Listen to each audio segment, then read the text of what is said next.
Welcome back to the Midnight Who Show, and today I'm going to review two Doctor Who figurines from Eaglemoss, and of course it is the Queen, the Ice Queen, and a Kroton. So let's start with the Ice Queen. So they did a great job sculpting it. Of course, you got one hand on the side and one hand a little bit up, like in 90 degrees. They did a really good job on the texture of it. It's very kind of a scaly type of texture. I think they did a really good job, and the green is quite painted quite nicely on there. And of course, up on top, you got a little hint of her face, which is very kind of just painted on there, a little bit of a indication of where the mouth is, and of course, her red eyes. So of course, they got very good detail on the back of the figure, representing the hair kind of part that flows into this kind of like cape texture. And they did a great job with that kind of texture on it.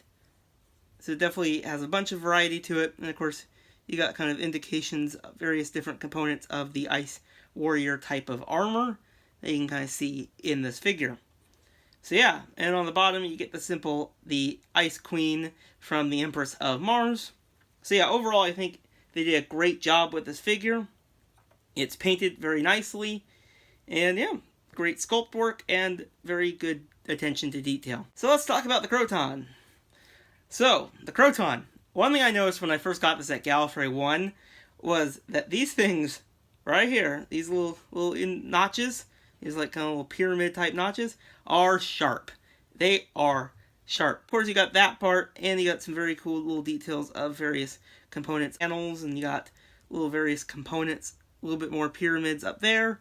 And of course, he has two arms with a little kind of like a little bit of like a spiral effect kind of leading up to it, where you got his little clamps and all that.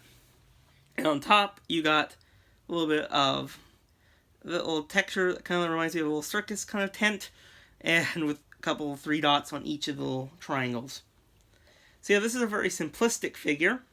You got, of course, a little bit of a base. You got this little part of the figure down to the base of the figure, and you got the very similarity figure base, the Kroton.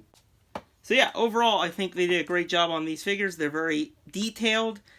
Probably the Ice Queen is definitely one of my favorites, but the Kroton is a very nice addition to the Doctor Who figurine collection. It is nice to get another second Doctor villain of the week. So yeah, overall, definitely a couple of my favorites. Definitely good detail, and yeah, watch out for those spikes, because they do hurt. So that's it. There's my little review of these two figurine collections. I really hope you guys enjoyed this video, and I'll see you guys in the next video. Bye, everyone.